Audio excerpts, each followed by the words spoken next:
अध्याय 9 बेबिलास के मृदापत्र। Saint Swedish college 21 अक्टूबर 1934 hindiaudiobook.com।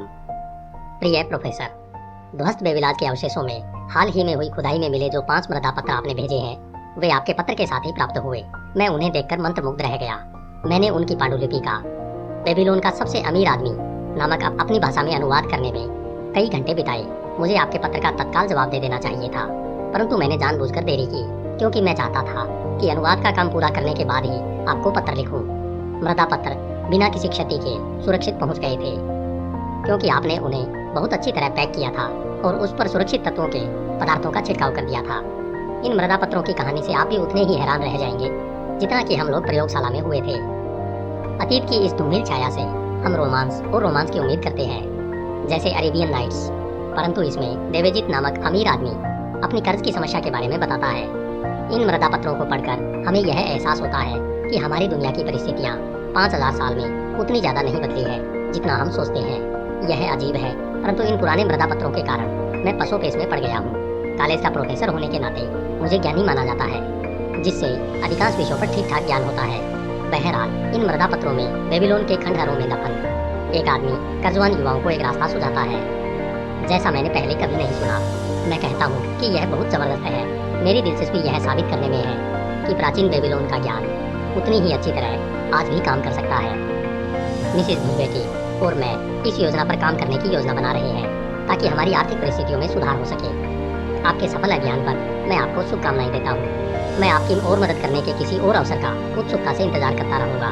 आपका अल्फ्रेड एच श्रूसबेरी, पुरातत्व विभाग। पहला मृदापत्र। आज पूर्णिमा है। मैं देवेजुर हूँ। सीरिया में गुलाम की जिंदगी बिताने के बाद मैं हाल ही में अपने शहर लौटा हूँ। मैंने संकल्प लिया है कि मैं अपने सारे कर्ज चुका दूंगा और बेबीलोन के अपने पैतृक शहर में संपन्न बनकर दिखाऊंगा। मैं मृदापत्रों पर अपनी परिस्थितियों का स्थायी रिकॉर्ड लिखना चाहता हूँ ताकि मुझे अपनी प्रबल इच्छा को पूरा करने में मार्गदर्शन और सहयोग मिले। मेरे अच्छे मित्र साहूकार मैथन की समझदारीपूर्ण सलाह के अनुसार मैं एक निश्चित योजना पर चलने का संकल्प कर चुका हूँ। उसका कहना है कि यह योजना किसी भी व्यक्ति को कर्ज से मुक्ति दिला सकती है और उसे संपन्न तथा सम्मानित बना सकती है। इस योजना के 3 उद्देश्य हैं जिन्हें मैं चाहता हूँ और जिनकी मैं आशा करता हूँ। पहला, यह योजना मेरी भावी समृद्धि सुनिश्चित करती है, इसलिए मैं अपनी आमदनी का 10वां हिस्सा अपने लिए अलग रख दूंगा, क्योंकि मैथन ने समझदारीपूर्वक यह कहा था, जो व्यक्ति अपने पर्स में सोना और चांदी रखता है जिसे खर्च करने की उसे जरूरत नहीं है, वह अपने परिवार के प्रति प्रेमपूर्ण और सम्राट के प्रति वफादार होता है। जिस व्यक्ति के पास में तांबे के कुछ सिक्के ही होते हैं वह अपने परिवार और सम्राट के प्रति उदासीन होता है, परंतु जिस व्यक्ति के पास में कुछ नहीं होता है वह अपने परिवार के प्रति निर्दयी और अपने सम्राट के प्रति दगाबाज होता है, क्योंकि उसका हृदय कटुता से भरा होता है। इसलिए जो व्यक्ति सफल होना चाहता है उसके पास में धन खनकना चाहिए ताकि उसके हृदय में अपने परिवार के प्रति प्रेम और अपने सम्राट के प्रति वफादारी हो। दूसरी बात, यह योजना सुनिश्चित करती है कि मैं अपनी अच्छी पत्नी के खर्च पूरे करूंगा और उसके लिए वस्त्र खरीदूंगा, क्योंकि वह वफादारी के साथ अपने पिता के घर से मेरे पास लौटी है। मैथन ने कहा है कि वफादार पत्नी की अच्छी देखभाल करने से मनुष्य के मन में आत्मसम्मान पैदा होता है, उनके उद्देश्यों में शक्ति आती है और उनके संकल्प में वृद्धि होती है। इसलिए मैं अपनी 70% आमदनी का इस्तेमाल घर, कपड़े और भोजन पर करूंगा। इसके अलावा मैं इसी आमदनी में अपना सामान्य खर्च चलाऊंगा ताकि हमारी जिंदगी में खुशियों की कमी न रहे। परंतु मैथन ने इस बारे में सावधानी बरतने को कहा है कि हमें इन अच्छे उद्देश्यों के लिए अपने 70% आमदनी से अधिक का इस्तेमाल नहीं करना चाहिए। इसी में इस योजना की सफलता निहित है। मुझे 70% आमदनी में ही गुजारा करना चाहिए और कभी इससे ज्यादा का इस्तेमाल नहीं करना चाहिए। न ही मुझे कोई ऐसी चीज खरीदनी चाहिए जिसका भुगतान मैं अपनी आमदनी के इस हिस्से से न कर सकूं। दूसरा मृदापत्र। तीसरी योजना। इस योजना में यह बताया गया है कि अपनी आमदनी में से मैं अपना कर्ज कैसे चुकाऊं। इसलिए हर पूर्णिमा के दिन मैं अपनी महीने भर की कमाई में से 20% निकालकर उससे अपना कर्ज चुकाता हूँ। जिन लोगों ने मुझे कर्ज दिया है उन्होंने मुझ पर भरोसा किया है, इसलिए मैं सम्मानपूर्वक उनमें बराबरी से अपनी 20% आमदनी बांट लेता हूँ। इस तरह समय के साथ मेरा सारा कर्ज उतर जाएगा। मैं यहाँ पर हर उस व्यक्ति का नाम लिख रहा हूँ जिसका मैं कर्जदार हूँ। साथ ही मैं यह भी लिख रहा हूँ कि मैंने किस व्यक्ति से कितना कर्ज लिया है। फेहरू, बुनकर, चांदी के 2 सिक्के, तांबे के 6 सिक्के। सिंजार, फर्नीचर बनाने वाला, चांदी का 1 सिक्का। अहमर, मेरा दोस्त, चांदी के 3 सिक्के, तांबे का 1 सिक्का। जेंकार, मेरा मित्र, चांदी के 4 सिक्के, तांबे के 7 सिक्के। अस्कामिर, मेरा मित्र, चांदी का 1 सिक्का, तांबे के 3 सिक्के। हेरिंजिर, आभूषण बनाने वाला, चांदी के 6 सिक्के, तांबे के 2 सिक्के। डायर बेकर, मेरे पिता के मित्र, चांदी के 4 सिक्के, तांबे का 1 सिक्का। अलकाहद, मकान मालिक, चांदी के 14 सिक्के। मैथन, साहूकार, चांदी के 9 सिक्के। बीरेजी, किसान, चांदी का 1 सिक्का, तांबे के 7 सिक्के। यहाँ से मृदा पत्र क्षतिग्रस्त था, पढ़ा नहीं जा सका। तीसरा मृदा पत्र। इन कर्जदारों को मुझे कुल मिलाकर चांदी के 119 सिक्के और तांबे के 144 सिक्के चुकाना है। क्योंकि मुझ पर इतना भारी खर्च चढ़ा था और उसे चुकाने का मुझे कोई रास्ता नहीं सूझ रहा था, इसलिए मूर्खतावश मैंने अपनी पत्नी को मायके भेज दिया और अपने पैतृक शहर को छोड़कर आसान दौलत की तलाश में प्रदेश चला गया। बहरहाल वहाँ पर मैं संकट में फंस गया और गुलाम बन गया। अब जब मैथन ने मुझे दिखा दिया है कि अपनी कम आमदनी के बावजूद मैं अपना कर्ज कैसे चुका सकता हूँ, तो मुझे यह एहसास होता है कि अपनी फिजूल खर्ची के परिणामों से भागना मेरी बहुत बड़ी मूर्खता थी। इसलिए मैं उन लोगों के पास गया जिनसे मैंने कर्ज लिया था। मैंने उन्हें बताया कि मेरे पास कोई संपत्ति या जायदाद नहीं है जिससे मैं उनका कर्ज चुका सकूं। मैंने उनसे कहा कि मेरे पास सिर्फ कमाने की क्षमता है और मैं अपनी आमदनी का 20% हिस्सा कर्ज चुकाने में लगाऊंगा। मैं पूरी ईमानदारी और बराबरी से अपने कर्ज चुकाऊंगा। मैं कर्ज चुकाने के लिए 20% से ज्यादा आमदनी का इस्तेमाल नहीं कर सकता हूँ, इसलिए अगर वे धैर्य रखें तो समय के साथ मैं पूरा कर्ज चुका दूंगा। अहमर को मैं अपना सबसे अच्छा मित्र समझता था, परंतु उसने मुझे भला बुरा कहा और मेरा अपमान किया। बेरेजिक नामक किसान ने मुझसे अनुरोध किया कि मैं सबसे पहले उसका कर्ज चुकाऊंगा, क्योंकि उसे पैसे की बहुत ज्यादा जरूरत है। यह योजना सुनकर मकान मालिक अलकाहद बहुत गुस्सा हो गया और उसने साफ कह दिया कि अगर मैंने जल्दी से उसका कर्ज नहीं उतारा तो परिणाम बहुत बुरा होगा। बाकी सबने खुशी खुशी मेरे प्रस्ताव को मान लिया, इसलिए अब मैं इस योजना पर अमल करने के लिए पहले से ज्यादा संकल्पवान हूँ। अब मुझे विश्वास हो चुका है कि कर्ज चुकाने से बचने के बजाय उन्हें चुकाना कहीं ज्यादा आसान है। हालांकि मैं अपने कुछ कर्जदाताओं की आवश्यकताओं और मांगों को पूरा नहीं कर पाऊंगा, परंतु मैं उन सब के साथ निष्पक्षता के साथ व्यवहार करूंगा। चौथा मृदा पत्र। एक बार फिर पूर्णिमा है। मैंने कड़ी मेहनत की है। मेरी अच्छी पत्नी ने कर्ज उतारने के मेरे इरादों में मेरा पूरा साथ दिया है। हमारे बुद्धिमत्तापूर्ण संकल्प के कारण इस महीने मैंने नेवाटूर के लिए मजबूत देह और अच्छे पैरों वाले ऊँट खरीदे, जिसके एवज में मुझे चांदी के 19 सिक्कों की आमदनी हुई। इस आमदनी को मैंने योजना के अनुसार बांट दिया। इसका 10% मैंने अपने लिए अलग रख लिया, इसका 70% मैंने जीवन यापन के लिए अलग रख लिया और इसका 20% मैंने अपने कर्जदाताओं में बराबरी से बांट दिया। मैं जब अहमर के घर गया तो वह नहीं मिला, परंतु मैं वह राशि उसकी पत्नी को दे आया। बीरेजिक तो इतना खुश हुआ कि उसने मेरा हाथ चूम लिया। सिर्फ बूढ़ा अलकाहद ही बड़बड़ाया और बोला कि मुझे अपना कर्ज ज्यादा जल्दी चुकाना चाहिए। इस पर मैंने जवाब दिया कि अगर मैं ठीक से कमाऊंगा और चिंता नहीं करूंगा तभी मैं ज्यादा तेजी से कर्ज चुका पाऊंगा। बाकी सबने मुझे धन्यवाद दिया और मेरे प्रयासों की सराहना की। इस तरह 1 महीने में मैंने चांदी के 4 सिक्कों का कर्ज उतार दिया। इसके अलावा मैं चांदी के 2 सिक्कों का स्वामी भी बन गया हूँ, जिन पर किसी व्यक्ति का कोई हक नहीं है।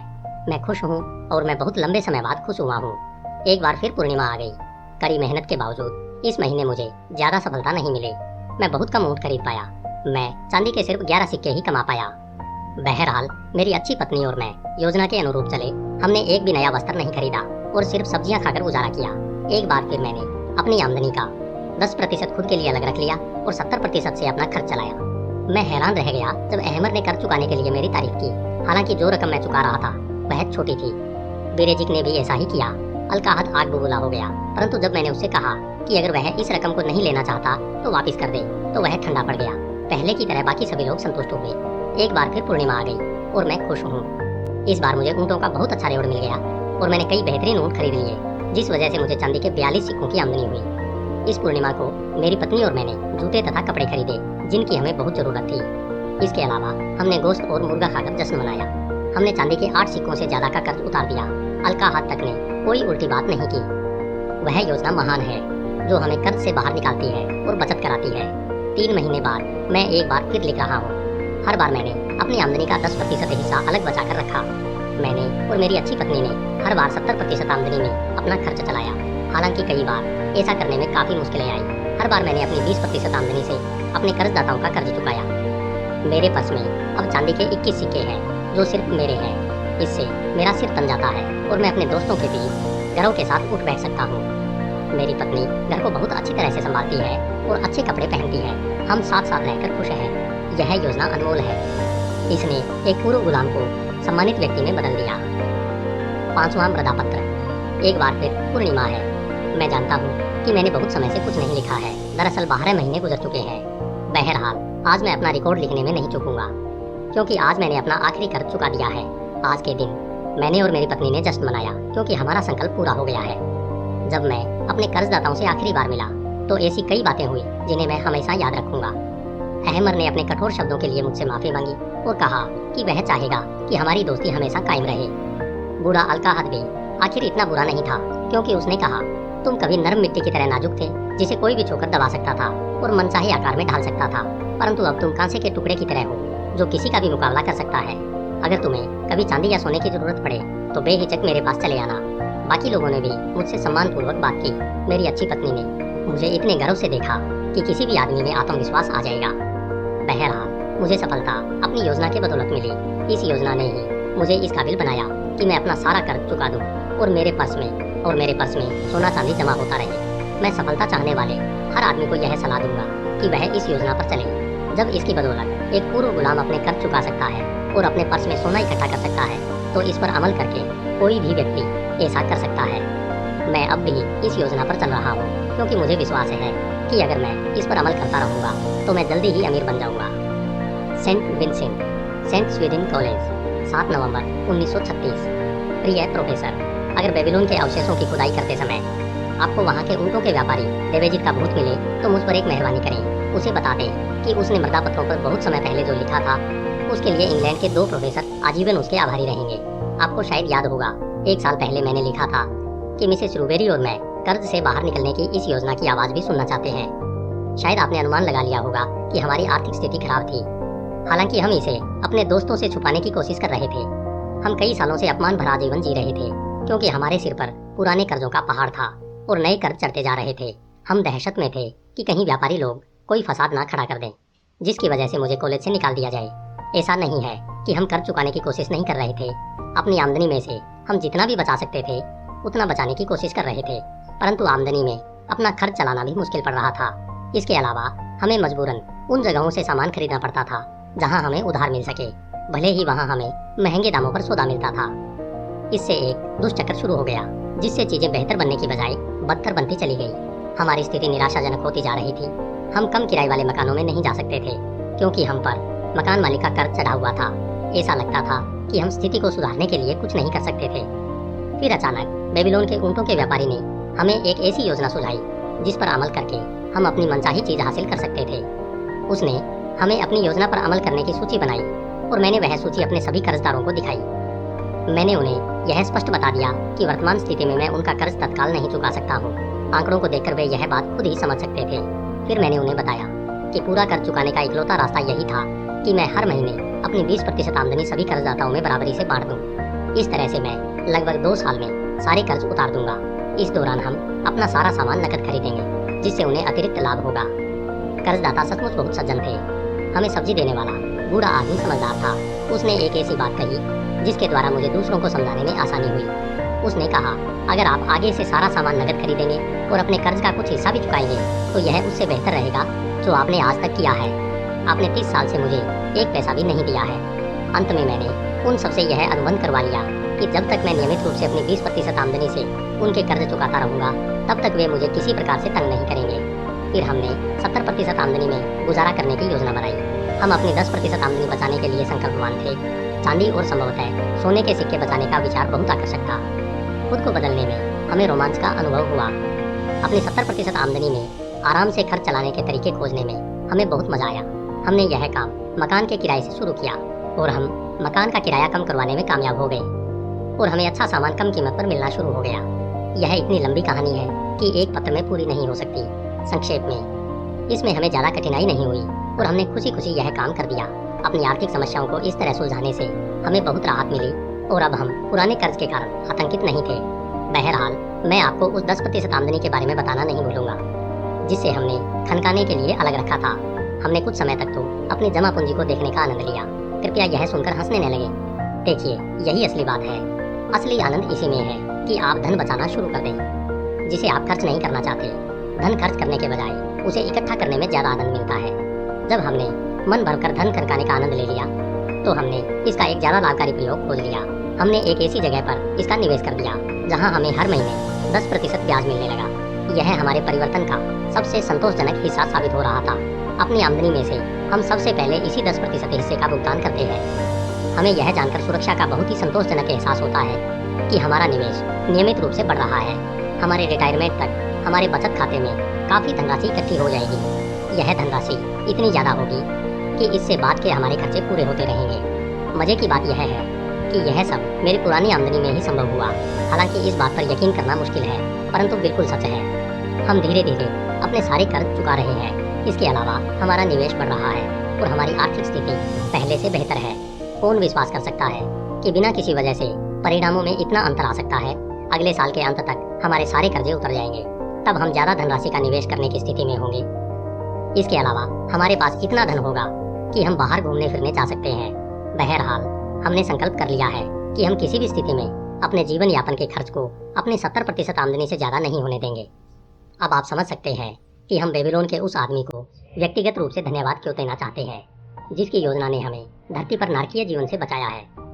उसके पास ज्ञान था, क्योंकि वह इन परिस्थितियों से गुजर चुका था। वह चाहता था कि उसके कटु अनुभवों से दूसरों को लाभ मिले, इसलिए उसको अपना संदेश लिखने में इतने घंटों की मेहनत करनी पड़ी। अपनी ही तरह कष्ट उठाने वाले लोगों के लिए उसके पास एक सच्चा संदेश था। यह संदेश इतना महत्वपूर्ण था कि 5000 साल बाद यह बेबीलोन के अवशेषों से बाहर निकला और आज भी यह उतना ही सच्चा तथा प्रभावी है जितना यह प्राचीन बेबीलोन में था। आपका अल्फ्रेड एड श्रूबेरी, पुरातत्व विभाग। धन्यवाद।